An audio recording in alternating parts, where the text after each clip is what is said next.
जब किसी इंसान की आखिरी सांस निकलती है तो उसके शरीर के साथ साथ एक पूरी दुनिया का अंत हो जाता है। घर के बाहर भीड़, अपनों की चीखें और शमशान की ओर बढ़ती हुई अंतिम यात्रा, ये सब हम जीवित लोग देखते हैं। लेकिन गरुड़ पुराण के अनुसार उस मृत शरीर के पास एक और अस्तित्व मौजूद होता है जिसे कोई देख नहीं पाता। वह है उस व्यक्ति की आत्मा। जब शरीर को बांस की अर्थी पर लिटाया जाता है और राम नाम सत्य है कि नारों के साथ शमशान की ओर ले जाया जाता है, तो आत्मा भी उसी भीड़ के साथ चल रही होती है। उसे समझ नहीं आता कि उसके साथ क्या हो रहा है। वो अपने ही निर्जीव शरीर को देखकर कभी रोती है तो कभी अपनों को पुकारती है। विडंबना देखिए, जिस शरीर को कल तक रेशम के गद्दों की आदत थी, आज उसे सूखी लकड़ियों के ढेर पर लिटा दिया जाता है। जैसे ही मुखाग्नि दी जाती है और चिता की लपटें उठने लगती हैं, आत्मा के अंदर एक छटपटाहट पैदा होती है। गरुड़ पुराण के प्रेत खंड में स्पष्ट लिखा है कि जब तक शरीर पूरी तरह जलकर राख नहीं हो जाता, तब तक आत्मा का मोह उस शरीर से बना रहता है। वह बार बार उस धधकती आग के अंदर घुसने की कोशिश करती है। उसे लगता है कि वह वापस अपने घर यानी अपने शरीर में प्रवेश कर लेगी, लेकिन आग की असहनीय तपन और यमदूतों का अदृश्य पास उसे पीछे धकेल देता है। वह असहाय होकर देखती है कि कैसे उसकी त्वचा काली पड़ रही है, कैसे उसकी हड्डियां चटक रही हैं।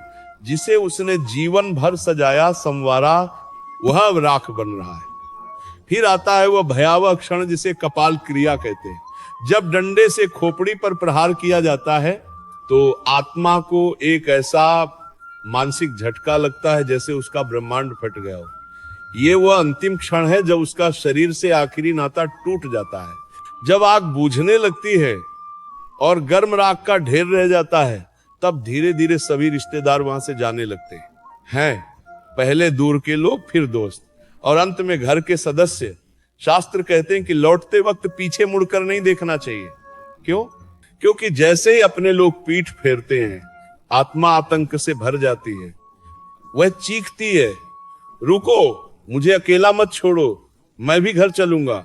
वह अपने बेटे का हाथ पकड़ना चाहती है, पत्नी के कंधे पर हाथ रखना चाहती है, लेकिन उसका सूक्ष्म हाथ उनके शरीर के आर पार निकल जाता है।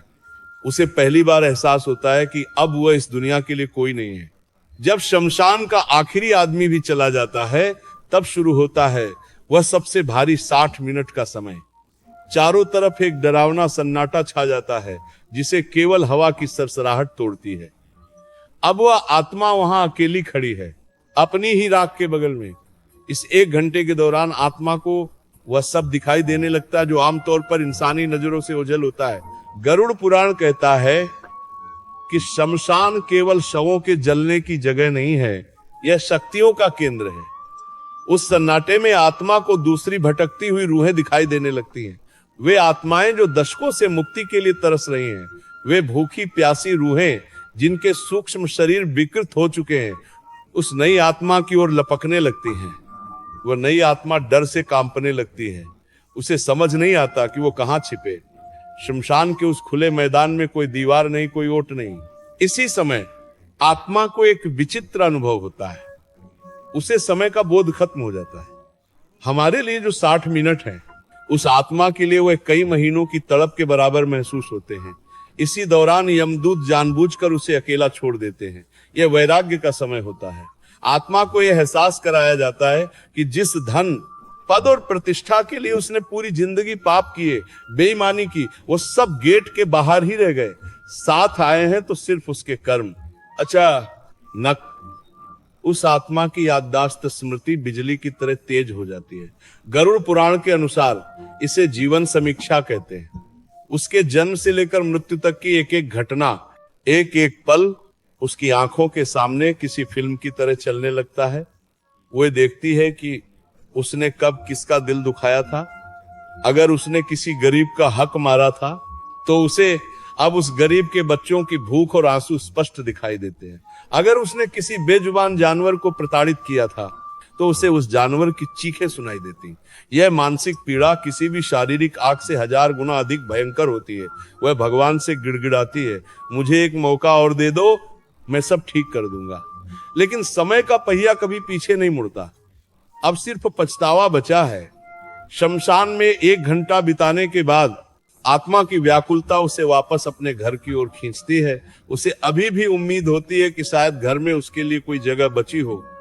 वह भागती हुई घर पहुंचती है, लेकिन वहां का नजारा उसे और भी तोड़ देता है। वो देखती है कि उसकी तस्वीर पर माला लटक रही है और लोग उसकी संपत्ति के बंटवारे की बातें कर रहे हैं। गरुड़ पुराण में एक बहुत ही कष्टदायक स्थिति का वर्णन है, असहनीय प्यास। दाह संस्कार की गर्मी से आत्मा का सूक्ष्म शरीर बुरी तरह तप रहा होता है। उसे बहुत तेज प्यास लगती है। वह घर के पानी के मटकों के पास जाती है, अपनों के हाथों में गिलास देखती है, लेकिन वह एक बूंद भी नहीं पी सकती। शास्त्रों के अनुसार प्रेत योनि में आत्मा की गर्दन सुई की नोक जितनी पतली हो जाती है, वह पानी को निगलने में असमर्थ होती है। उसे भूख भी लगती है। वह रसोई में जाकर अपने पसंदीदा खाने की खुशबू लेती है, लेकिन एक निवाला भी ग्रहण नहीं कर पाती। यह बेबसी उसे पागल कर देती है। वो अपने परिवार को रोते हुए देखती है और उन्हें चुप कराने की कोशिश करती है। वह कहती है, मैं यही हूं, देखो मुझे। वह अपनी पत्नी के आंसू पोंछना चाहती है, बच्चों को गले लगाना चाहती है, लेकिन कोई उसे महसूस नहीं कर पाता। जब वह आईने के सामने खड़ी होती है तो उसे अपना कोई प्रतिबिंब रिफ्लेक्शन नहीं दिखता। ये देखो, जोर जोर से रोती है। वह घर की अपनी पसंदीदा कुर्सी पर बैठना चाहती है, लेकिन उसका अस्तित्व हवा की तरह उससे पार निकल जाता है। यही वो समय है जब उसे अपने उन सगे संबंधियों का असली चेहरा दिखता है जिनके लिए उसने अपना सारा जीवन कुर्बान कर दिया। वह देखती है कि उसके भाई, उसके बेटे, जो कुछ समय पहले तक दहाड़े मारकर रो रहे थे, अब अलमारी की चाबियों और बैंक खातों के बारे में चर्चा कर रहे हैं। उसे एहसास होता है कि इस संसार में कोई किसी का नहीं है, सब मतलब के साथी हैं। यह सत्य उसके सीने में खंजर की तरह उतरता है। आत्मा को समझ आता है कि उसने जिन रिश्तों के लिए अपने सिद्धांतों से समझौता किया, वे रिश्ते उसे भूलने में जरा भी देर नहीं लगा रहे। जैसे जैसे समय बीतता है, वातावरण बदलने लगता है। अब आत्मा के सामने वे ताकतें प्रकट होती है जिनसे वो अब तक भाग रही थी। गरुड़ पुराण बताता है कि आत्मा के कर्मों के अनुसार यमदूत अपना रूप धारण करते हैं। अगर आत्मा ने जीवन भर पाप किए हैं तो उसे दो भयानक यमदूत दिखाई देते हैं, जिनकी आंखें जलते कोयले जैसी लाल होती हैं, जिनके नाखून लंबे और नुकीले होते हैं और जिनसे एक अजीब सी सड़ांध आती है। उन्हें देखते ही आत्मा डर से मलमूत्र त्यागने लगती है सूक्ष्म रूप में। यमदूत उसे काले पास रस्सियों में बांध लेते हैं। वे उसे डराते हुए कहते हैं, चल पापी, अब तुझे तेरे कर्मों का हिसाब देना होगा। वहीं अगर आत्मा पुण्यात्मा है, जिसने हमेशा धर्म का साथ दिया, तो उसे दिव्य दूत दिखाई देते हैं जो उसे बड़े सम्मान के साथ ले जाते हैं। पापी आत्मा को यमलोक ले जाते समय रास्ते में कई तरह की यातनाएं दी जाती हैं। उसे वैतरणी नदी के किनारे ले जाया जाता है, जो मवाद, खून और विष्ठा से भरी होती है। आत्मा बार बार पीछे मुड़कर अपने घर को देखना चाहती है, लेकिन यमदूत उसे कोड़े मारकर आगे बढ़ने पर मजबूर करते हैं।